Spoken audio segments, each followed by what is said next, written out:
Welcome everyone to the Coalition for Marriage YouTube channel. Privileged to have you joining us again. For those of us who are joining for the first time, well, you've picked a wonderful opportunity to join us today because we do have some wonderful people with us talking to us today. I'd like to welcome, first of all, Paul and Christine Perkin. Would you like to say hello to our viewers? Hello, everyone. Nice to be with you. Well, great to see you both. Now, Paul and Christine, you, for the information of those watching, you are currently in ministry together in a lovely church down in Surrey. You've had 43 years of marriage and ministry and raising a family. You've also written an interesting book on parenting teenagers, and we might want to touch on that. But the reason for our conversation today, some of you viewing may have seen a video I recorded with Professor Scott Hahn on the difference between covenant and contract in marriage, and go and have a look at that if you haven't seen it. But this is taking that further. I have the privilege of going around the country and meeting thousands of people as we hold our public meetings, and we've done so for a few years now. And also I get many emails and telephone calls asking questions about marriage and asking questions and advice about marriage. Now, while we don't give advice as an organisation, we're not geared up to do that. Nevertheless, if possible, from a personal point of view, I might answer some of those things. But what I thought I would do, Paul and Christine, is put some of those questions to you today and see what some of your answers might be, if that's okay.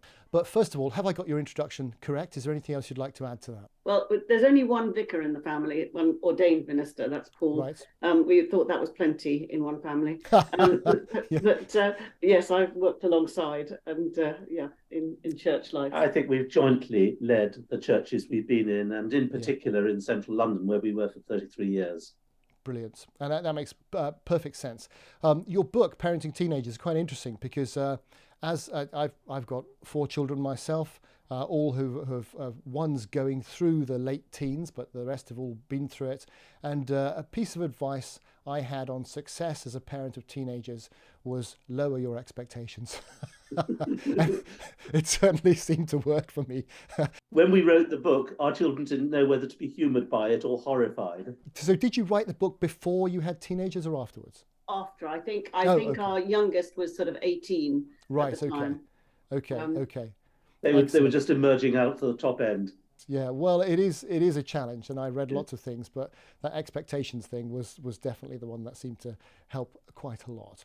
So moving on to a few questions that I get asked by many of our supporters. And you both come from a faith background, and that's marvellous. I just want to remind our listeners that we do call ourselves the largest pro-marriage organisation in the country, based on the tens of thousands of supporters that we have. But those supporters come from all faiths and none. We have an awful lot of Christian supporters, of course, all types of Christian denominations. We also have a lot who have no faith background at all, and we have some who are ardent atheists. But the thing that draws us together is this notion that one man, one woman marriage is special. It deserves to be recognised for its unique contribution to society, the stabilising bedrock, almost, as many people call it. And that's not to say other things don't take place in a liberal democracy. They clearly do. But in terms of the contribution of one man, one woman marriage, it is unique and special and needs to be valued and promoted as such. And although, we may be from a faith background individually, we promote that agenda from a secular evidence base. And the secular evidence base is absolutely clear that it is the best way to produce the best version of the next generation. But marriage in society, Paul and Christine, is falling in popularity. Fewer people are getting married. Those who are getting married are generally getting married at an older age, if you like. And there is this perception that actually it makes sense to try before you buy. And one of the arguments I get sometimes is, well, doesn't that actually make sense? If this is the most important decision of your life, who you're going to spend your life and share your assets with and have children with, doesn't it make sense to actually try before you buy and to cohabit, for example? It sounds very reasonable. But the trouble with it is that it tends to undermine the very thing it's trying to test, which is a relationship of commitment. Because built into the cohabiting relationship, for example, is the idea we don't need to share everything. We don't need to share the goods of marriage, the material things. We don't need to share everything relationally as well. And we can withdraw from this whenever we want. So the problem is that it's a quasi relationship compared with marriage. And of course, for those who withdraw out of the cohabiting relationship, and I read the other day that the average length of a cohabiting relationship is something like 2 years. For those who come out of those, having decided that it wasn't the right one, they've not only trained themselves in relationship together, they've also trained themselves in separation, how to separate from a relationship.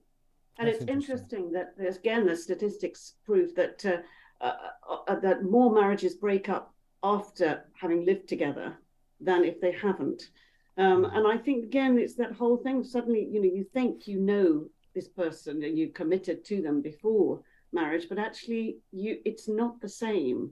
And I think many couples think that then they will move into marriage. It'll just be a continuation of what they were before. And I think many couples find it's not that actually this sense of committing to one person is a very different feeling within the relationship. A few years ago, research showed that marriages after cohabitation were twice as likely to divorce as marriages which had taken place without cohabitation first. And we interviewed Pat Fagan, Dr. Pat Fagan, who worked for many years around the statistics field in the US.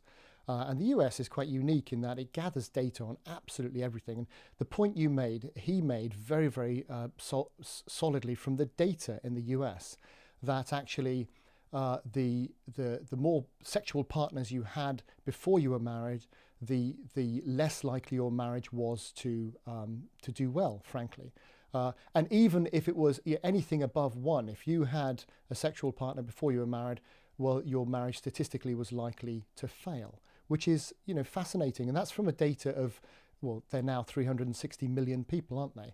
And that's a longitudinal study over the data with, all sorts of people. And it's quite clear your point that you make is very, very relevant. There is one extended case of this. We've been talking about two people as if they're just two people. Yep. But of course, if either of them has children already from a previous relationship, that multiplies the complexity. Yeah. And the evidence shows that where you have a woman with children and she cohabits with a partner, her children are 40 times as likely to be abused as those who are living with both natural parents. Yep. 40 times. That's remarkable. And that's not to say that all step parents are abusers, not at all. No.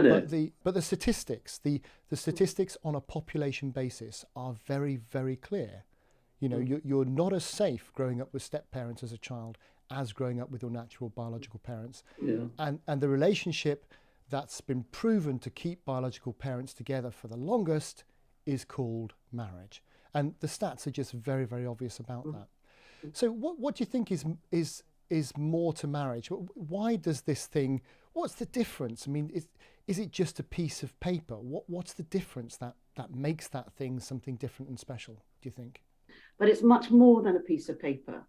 That's the difference, and people they wave the piece of paper and say, is this all it's about? And yes, we need that piece of paper that proves, this is something formal, but also, of course, it's much more than that. It's the promise you make, the covenant you make to each other. And that covenant, that piece of paper is basically saying, I'm not just going to opt out when things get bad. That's what you hope it's saying. That's what you believe it's saying. No couple goes into a marriage thinking, I'll just, I'll just stay as long as love lasts. But actually, when maybe the first rocks, hit, if I'm married, I'm going to try and stick at this, push through with this. And I think that piece of paper does mean something, that sense of I have made a commitment, I've made a covenant that I will try my best to keep. That's the fascinating thing, because I can't remember who I listened to recently who said, cohabitation is basically saying, you're the best I can find for now, so I'll stick with you until such time as something better might come along. Whereas marriage is supposed to be, you know, at the end of the day, you will see my monster, I will see your monster, but we will work this out together for the long term because we have no alternative. One of our little sayings is when two fallible people, yeah, weak, fallible, and often sinful people get together, yeah, they will from time to time hurt each other, even though they love each other.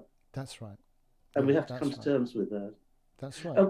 We taught on lots of marriage preparation courses and marriage enhancement courses as well. And one of the things we said is that marriage is like a three-legged stool. There's the public side, which you've just been talking about, the piece of paper, the legal side, the leaving of the family unit you come from, only in the sense that you're setting up a new family unit. And there's all sorts of commitments involved in that. So there's the public side, there's the personal side, the commitment in love, the I will, and then that is consummated by the physical side, in sex and relationship together and producing children and so on. And so marriage, yes, it's more than just the one leg of the public and legal side, but it's not less than a piece of paper. The fact that it's more than that doesn't mean that it's less than that. And it's that commitment. I mean, the idea that you know, husbands and wives do row, so it's no, you know, and my wife and I are no exception. But you know that, well, we're in this for the long term. There's no out. We need to sort this out together, and that. I can't imagine what it must be like to live in the situation where you think, I'd better not say what I think because it could be the end. And you can never really be truly honest. You can never really be truly yourself. You can never really know the other person if you're both fearful of one walking out because you just break that covenant. And I love the way in the marriage service that, you know, we don't say I do to each other, we say I will. And that is, you know, that pointing to that part of you that says, I will love you. I will choose to love you, you know, even though some days they feel quite rough, even though some things may be going wrong, I choose to love you. And there's that little verse in the Psalm that sort of says love and faithfulness come together. And that's choosing to love. And that brings out the faithfulness in your partnership, in your marriage. I often point that out in taking marriage services. When it comes to the point, I say, to that point in the service, I often say, now, I'm not going to ask you, do you love each other? I'm going to ask you a different question. Will you love each other? And that love is more than, you know, because you and I will know, being married for multiple decades, each of us, that sometimes the feeling isn't there. Yet you endure because of the commitment and because of the promises you've made, even though the feelings might vary based on circumstances. I often get asked the question, why do you stress one man, one woman marriage? The numbers are relatively few, same-sex marriages. So why do you make a fuss about it at all? And my answer generally is, well, the problem is that when society is driven by the notion of love is love, that's all that really matters, is your emotional love for somebody. It kind of cheapens marriage to something based on feelings. And as of course, when those feelings go, well, why shouldn't the marriage change? You know, that it replaces it with something different and just emotional as opposed to commitment. But what would you say to, I noticed that at the time of recording, I read something this morning, a court in New York has said, well, it wants to recognize polygamous marriage. Because, you know, why shouldn't the state recognize the fact that if love is love, well, why should it be restricted to two people? Why shouldn't the three people that are claiming they're in a polygamous marriage be recognized as such? And what's wrong with saying, well, you know, if love is love, well, what's wrong with two men or two women as opposed to, you know, one of each, or three or two or four or five? What's wrong with expanding it? That's the point. Where does it stop? And what is next? I mean, there has been an extraordinary, bizarre incidence of people marrying themselves. But what about marrying underage children? Well, of course, in the past, in societies around the world, in history, there have and still are examples of that today. And I think most sensible people would recognize, not from a faith position, but from looking at the evidence of what this leads to, that these are not the healthiest forms of marriage. But unions with children, unions with animals, unions with more than one person, couples, marrying other couples, these once you move away from the one man, one woman, which seems in fact to be the stable rock of society, and of course from not just the Christian, but from a number of faith positions, is supported by that as well, is consistent with that. Once you move away from that, you're in very dangerous territory. So Katie Faust, she's organisation Them Before Us, and she's written a book with the same name. She talks about actually marriage being there for children, not necessarily for adults, because it really is the best environment for children to be brought up with their biological mum and dad. And her point is that, well, creating unions with the express purpose of producing children that won't be with their biological mum and dad really doesn't put children first, and turns children into commodities, which again is if you look at marriage as the thing that brings children up in the best way, and that's why it exists, and that's the only reason a government might want to get involved with who likes who, if you like, is in order to produce that best version of the next generation.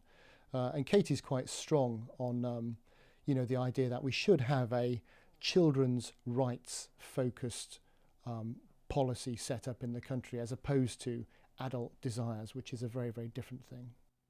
By all the indicators of health and well-being of a thriving society, it seems that children who do not grow up with their biological parents are at a great disadvantage mentally, educationally, physically, with all the issues of crime and abuse, drug abuse, and so on. Now, when people are left as single parents, it is right then that society does all. We don't stigmatize that. We do all that we can to support and strengthen. But you very rarely, if ever, find a single parent saying that this is ideal and this is preferable. No, that's right. That's and right. Obviously, marriage between a man and a woman, you are hoping, every man and woman who marries, nearly every, hopes that they might have a family of their own.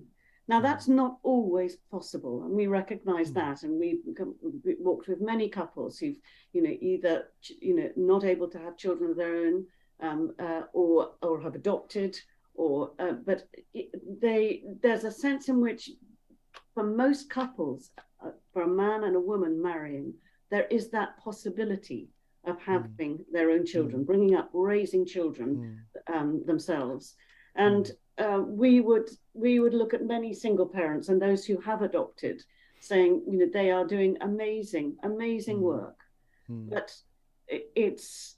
As Paul says, I think they would all say this is hard. This is harder because of the circumstances. Well, I can tell you from first-hand experience. I grew up with a single-parent mum, and it was not nice at all. And poverty today means something very different to what poverty meant when I was growing up. I seem to think it was very, very different and very, very hard. But we then get stuck, and you're absolutely right. We get stuck in a situation where, of course, the state must do whatever it can to avoid a child growing up in abstract poverty, because that's one of the key indicators of very poor outcomes. But then you end up in a situation where more kids, more children leads to more benefits, and also if that mother moves in with the father of her children, they can lose benefits, and inadvertently you end up with the state being a quasi-father and a quasi-husband, because it disincentivizes people staying together, which is ridiculous. Yeah, and how you sort that one out, it's probably beyond my remit. So, but that is a problem that we get. I think you would agree that there are situations where marriages don't work, maybe adultery, maybe abuse, maybe abandonment. How does a couple know when something is a bump in the road as opposed to something which is indicative of a bigger problem that might indicate the end?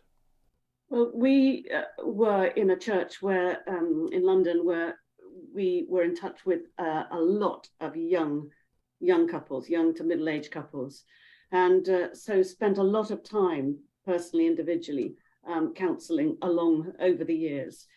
And I think we would say two things. First of all, if a couple come and seek help early, don't allow things to fester, don't allow things to grow, so big that it becomes really hard to unravel. So seek help early, and also that if both sides of the partnership, if the man and the woman want to save the marriage, are willing to work at it. I mean, love may have taken a battering, but if they are willing to work at it, we found that there is every possibility, if they seek help and work together, that there is a way through. I think if one side gives up, one side refuses help or refuses to contemplate moving forward, I think it's very hard to save a marriage by yourself, with just one side of the partnership. But if both sides are willing, whatever has happened, whether it's been adultery, whether it's been something awful has happened, there is every possibility, we believe, that the marriage can be saved. It is just a bump in the road. It is that sense of it can be saved. Wouldn't you say that? Yes, but if people hide from each other and indeed from help, and for a long period of time, then it's much more difficult. When you look at things like no-fault divorce, which we were opposed to as an organisation because we felt, we've already got the thing in society where you can walk away from with impunity. It's called not married. The idea of marriage is a binding relationship. So just to say, well, you can walk away for no reason, kind of undermines the principle of it.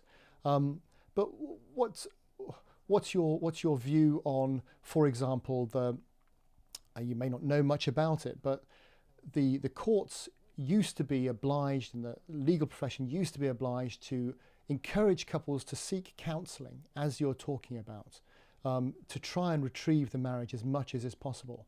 But it seemed to me to be the case that more often it was, well, if you've decided you're going to split, there's nothing we can do about it. So let's just make no-fault divorce as easy as possible so you can get out of it as quickly as possible. Well, no one wants to see costly, acrimonious divorce procedures unnecessarily prolonged. So we can understand from the legal profession in particular where and why this has emerged. But I argued when it was first mooted 20 or 30 years ago, or at least at that point when the then Lord Chancellor, Lord Mackay, mooted it, that you can't have no-fault divorce without no commitment marriage. Yeah, well, that's right. Abolishing fault declares that either party can retreat from the form of words that they made at their marriage without any blame, in principle, being attachable to anyone. But the costly price tag of that is that the vows effectively become meaningless. I will is no longer I will whatever. It's merely I will be faithful to you as long as I am faithful to you, until either of us changes our mind. So that the vows become meaningless. The cost of that is immense. It in effect destroys marriage as the covenant that we've been talking about. It merely becomes a statement of aspiration, of hope. So I mentioned at the beginning that we don't offer marriage advice as an organisation. We're not scaled up to do that at the moment. Well, who knows what the future holds, but it is difficult. Nevertheless, I do get people speaking to me. I get phone calls, emails about either people in their own relationship or their children or friends or family who are going through difficult times and wanting some advice. Now, when you look around in society, outside of churches, there's not an awful lot out there. And even the bigger organisations, I don't want to name any, the bigger charities, when you speak to them, it seems to be, first of all, they charge money, and secondly, they seem to be more about, well, you know, if you're not happy, just move on. Not really looking to sort things out in the way that you might hope, if you like. So from your point of view, what's out there? If there's a couple listening to this, either themselves or know somebody, and they've got issues that they think they need some help with, where could they go? We'd say there's a lot more today than there was when we got married. Even in the church, when we got married, there were no real effective marriage courses, marriage preparation courses, marriage encounter courses, or anything like that. And we committed when we were in London to doing a marriage preparation course. In fact, we often did 2 a year and a marriage course each year. And we made sure that actually it wasn't just geared towards couples getting married in church, for instance, or Christian couples, but it was wide open door. And many couples, for instance, came to do the marriage preparation course who were getting married in a totally secular venue, had no Christian faith. Vinny certainly didn't go to church, and loved it. Because if you concentrate, the main thing we did was to concentrate on the relationship. It's not and to be careful as to how you spoke to them about faith issues within that relationship. But people were wide open to coming and very eager. They were very serious about marriage, about getting married, and about staying married. And then we'd encourage people to do a marriage refreshment course, maybe 2, 3, or 4 years after getting married. And our little strapline was you'd never take a car out on the road and simply drive it till it broke down. You take our son does. You take it back for servicing. Yeah. Well, I think that's the point, because a lot of people would, unless the law said you're not supposed to. so it's a good idea. Marriage is so much more than a merely mechanical thing, like a car. Yeah, that's excellent. I mean, so I suppose what you're saying is outside of local churches, and we'll move on to the local churches and advice for churches who want to help maybe, but outside of local churches, I don't know that there's an awful lot available apart from some books which we could talk about if you want to. But first of all, outside of local churches, are you aware of things that people could avail themselves of, or organizations? I think, like you say, it often is more private. It's marriage counselling, for instance, and often more costly. And we've known of various organisations that have, done things, but they don't seem to last. I mean, so yeah, I would say the local church often is the place to go. Yeah, I think there is a dearth of support in society for these sorts of things, if you like. We often talk about the cost to the taxpayer of marriage breakdowns having been estimated by the Relationship Foundation as 51 billion a year, massive figure equivalent to our national defence budget, and yet the government's spend towards keeping couples together has been estimated for about 17 million, which is an infinitesimally small fraction of that 51 billion, if you like, spent through things like family hubs and other things like that. Family hubs, of course, interestingly, a spin-off from what a local church might do, in terms of supporting local families and that sort of stuff. We would often, for instance, with our marriage preparation couples, saying if they wanted to have some time, instead of just in a large group, which we were often a group of 20, 30, 40 couples, if they wanted time together, we would find them another older couple, a mentor type of couple, who would take them through the first few years of married life. We would try and get into the atmosphere of the church and our community, and even with the marriage prep couple, saying, it's don't wait for trouble. Come and have, as Paul says, a refresher course. Not, oh goodness, we're having a bit of trouble, let's go on a marriage course. So trying to get that stigma out of, I'm on a marriage course because our marriage needs it, because it's in trouble. Our marriage needs it just to stay fresh, stay alive. And grow. Absolutely right. So can I ask you and I'm not going to ask you to give us a course, but for pre-marrieds, if you like, so marriage preparation, people who are engaged, what sort of things might one cover on a course of that nature? Well, communication would be one of the prime ones. Lots of lots of tips, lots of exercises or little discussion points on that. So communication. Not dodging the difficult things, how to handle conflict, getting a vision for your marriage, a vision for the future, that whole positive area. Yeah. We talk about the 5 love languages. Yes. Now, communicate love. Yes. That's a great one. Good, People love good that. book. Yes, I like that. We can maybe touch on that in a minute. So what sort of other things would you cover? We talk about the physical side of marriage. So how to grow your sex life, how to make sure that you're not open to the possibility of an affair or of an attraction outside the marriage. We did a section on how to affair-proof your marriage. Right, very good. Yeah, very needy these days. Even though the mainstream media would have you believe that actually having the odd affair might be healthy for your marriage. Statistically, again, it clearly isn't. It clearly isn't. Yeah. And positively, how to keep romance alive. Yeah, that's excellent. And if there are organisations or churches or ministers listening who think, well, actually, yeah, I'd like to run a pre-marriage course, because again, it's part of that is encouraging people to get married. Where would they go for resources on how to start running a pre-marriage course? Well, there's a number of them. We were very involved in the ones that emanated from the family resources that came from Holy Trinity Brompton. And adapt to your own need, to your own situation, to the particular type of and group of people that you're with. And so let's move on to the marriage courses then, the kind of marriage refreshers, either people who are having a bit of a bump or those who just want a MOT, let's call it that, because you don't know what you don't know in terms of problems that might be existing. What sort of things would you cover on those courses? Often by that stage, children are coming along. So one will talk much more about family relationships and raising children and how to preserve the centrality and primacy of the mother and father. The sayings, and incidentally, all the work of Rob Parsons and Care for the Family has been a great help. And I was a trustee of Care as well for a number of years. But the old saying, the greatest thing a man can do for his children is to love their mother. We would emphasize all those kinds of things, and vice versa.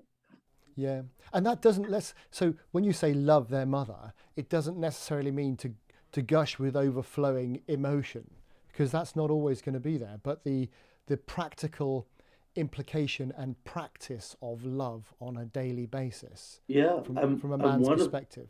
And this is gritty stuff. I mean, how important it is for children to see their parents say sorry to each other and forgive each other. So this isn't just sort of lovey-dovey, sort of airy-fairy stuff. This is the real gritty stuff of relationship being modelled by parents to their children. So often it will be you're still covering communication, you're still covering how to resolve conflict, but taking it you're taking it a little bit deeper. You're often dealing with issues that have, got a bit stuck, maybe need help. So this is not rocket science. This is dealing with the everyday stuff of life. And sometimes we would just do a one-off evening, make it really possible. Certainly we did some Zoom evenings, which, during lockdown, which of course many couples appreciated, because with young children, it was very difficult to, for both of them or more difficult to get out, and always is. So that was an interesting thing, wasn't it? So suddenly, being able to reach people in their homes. But certainly, to be imaginative, creative as to how to make it possible, make it easy for couples to come along and receive. Excellent. And just I don't know, but for a couple who might be in crisis now listening to this, what message how can you help? Don't do it. Don't press the big red button. How can you point them in a direction where they can go and get some help? Well, find another couple. It doesn't, we're not trained counsellors, but we have sat on a sofa opposite a couple, talking with them, helping them to listen to each other, to talk about things, to work at things. Often it just needs, we find it too hard, couples will find it too hard just trying to work it out by themselves. Find another couple, maybe a couple you respect, a couple who are further down the road than you. Don't always have to. It's not always at that point where you necessarily need to go to a counsellor. Just find a couple that you feel you could open up to, that you will respect their advice, their help, their encouragement.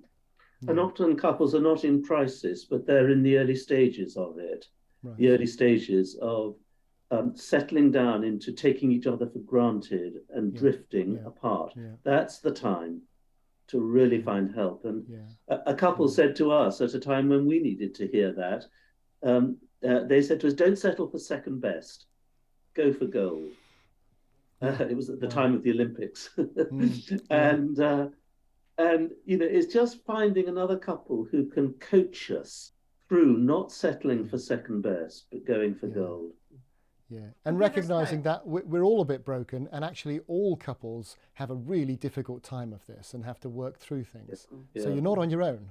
No, that's right. But it's good. In terms of then, resources online or books that you've come across that you might think, well, these were good. Let's cover a couple of those if you wouldn't mind. You mentioned the 5 Love Languages, which Gary Chapman. Yes, excellent book. Yeah. In fact, I've been after them for an interview, but we'll see what we get to with that. But let's cover that off. What's so good about that book? What does it talk about? Well, I think so often we try to love our partner in the way that we receive love.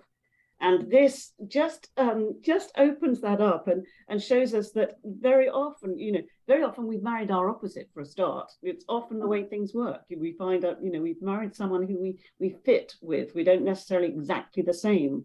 And it's often a mistake can be that we try and love them, give them love, show them love in ways that we like to receive it. And we wonder why it's not working. Why when I give Paul nice presents, I bring him back a nice jumper or something, and he just puts it in the cupboard and says, well, thank you very much. I think I've done something lovely. And he thinks, oh, well, that's not what I need. So it's trying to unravel all of that. And so many people have found that so helpful. So it's all about self-understanding, first of all, and then understanding your partner. So what are the 5 love languages? Can you remember them? Golly, now you're putting us on the spot. 5 love languages, they are... Giving each other time. Yes, time. Words. Spending time together, Words of encouragement, touch. Physical affection. And gifts. Which is touch, And gifts, presents. Gifts. And the last one is acts of service. Doing things for each other. Now, and I tell you why it's quite profound, because when I read that, I thought, that makes a lot of sense. Because I'm a typical male, and touch is important. Physical is important. My wife, her love language primarily would be acts of service. Yep. So she sees doing things for the family as an expression of love. So whether that be ironing or something else like that, it's an expression of love. And I'm thinking, well, you could get someone in to do that. but from her point of view, that's how she expresses love. And recognizing that that's the case means actually, if I want to express love back, what have I got to do? Take the bins out. Exactly. I've got to perform some acts of service. And just simple things like that I might think she's profoundly wrong in her expression, but nevertheless, that's where it is. I think it's the level of importance, because all those 5 ways of expressing love are important. I would say that each one we need to be doing and working at, but 1 or 2 of those will be more important. And we can so easily misjudge each other, or we can stereotype what we think the typical woman is. My grandmother once told me that her husband, my grandfather, once a week, every week of their married life, brought home at the end of the week, coming home from the office, a bunch of flowers. Oh. She said, I never had the courage to tell him that I didn't really appreciate flowers. How much money could have been saved. Quite remarkable. But that comes back to your point about communication. In terms of other books, for example, do any spring to mind that you think, oh, actually we love these the are good? Rob Parsons books. Right. Anything by Rob is full of wisdom. Loving Right. Against the Odds, for instance. Loving again, right? Brilliant. Okay. Easy to read. He does it in his inimitable style. The book with the course that we used to run by Nikki and Cilla Lee, the marriage book. Again, it's a bigger tome, so it runs through all the 7 weeks of this. So it has 7 or 8 chapters covering the 7 or 8 weeks. But again, it's very, very good practical stuff. Really worth getting. Well, we'll try and link some of these in the description so people can follow them up if they want to. What about things like researchers like Gottman? There's a couple, Mr. and Mrs. Gottman, have done lots of research, haven't they? Because they as well as talking about kind of the 7 bits of advice, which you probably cover in those 7 I'm guessing, because it's a lot of it's homogenous type stuff. Moving towards each other, not away, and allowing each other to be influenced by the other, etc., etc.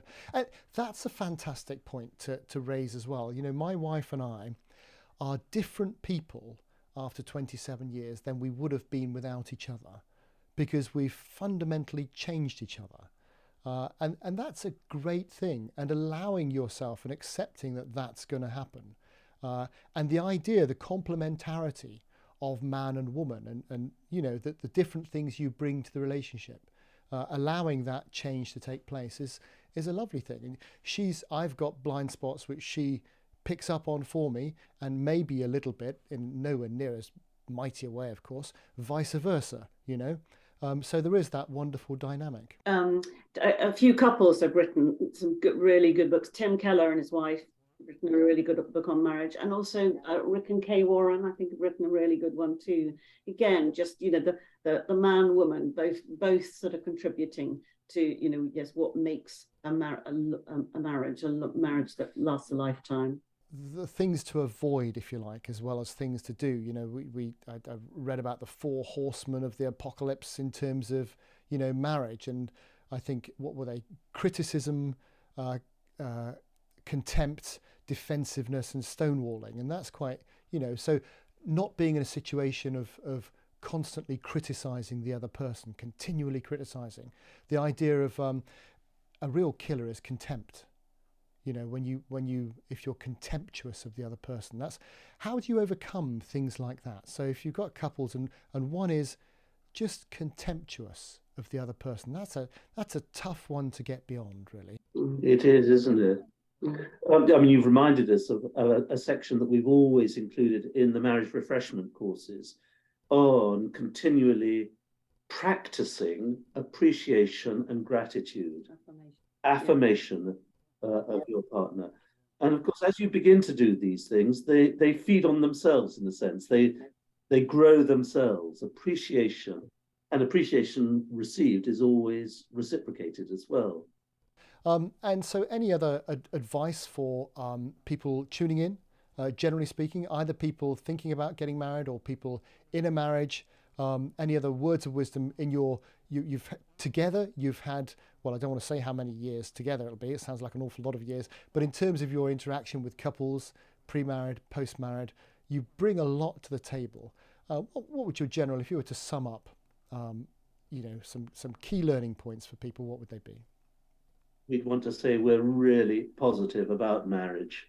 It's a roller coaster, but like all roller coasters, it's thrilling and exciting. There are lows as well as highs. But we wouldn't have swapped it for anything. No. Just keep strapped in. Yeah, keep strapped in. That's right. And keep hopeful. And if actually you get to a place where you can't see the way through, yes, seek help. Don't think that you're the only one. Don't think that it's so dreadful that you can't admit it or you can't find a way through, because there's so often a way through. And it's worth persevering. I think it's so important because marriage is the stabilizing bedrock of society, and all the research and evidence is quite clear about that. And so what we need to do, we need to encourage people to get married and encourage people and help people to stay married. You know, we can't wait for the government. They're not going to do anything about it.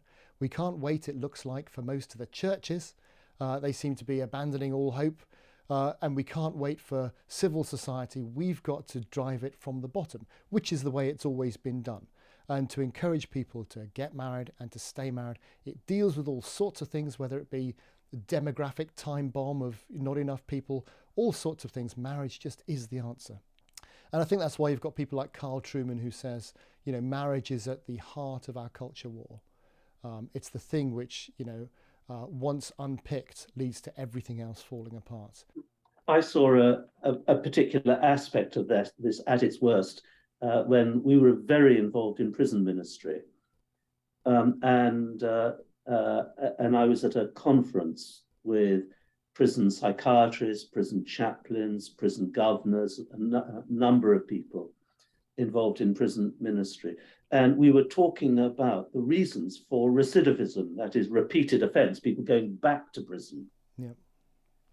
And after listing a number of the obvious reasons, poverty, unemployment, unhelpful peer groups, unhelpful housing estates, gang warfare, and so on, we all stumbled on the fact that these were, as it were, these were the branches of recidivism, but the trunk of that tree is the breakdown of marital and family relationship. That is the trunk, and all the others are just the branches. And I think we would want to add that the roots are spiritual as well. And you could argue that from a public policy perspective, yes, it might be great to put 20,000 police officers on the beat to deal with crime, but how much better to get another 20,000 dads to stay at home and help raise their children to avoid them going into the criminal justice system in the first place. And statistically, that's the thing. You know, that if you look at people, the vast majority of the prison population are male, and the vast majority of those have had fatherless upbringings.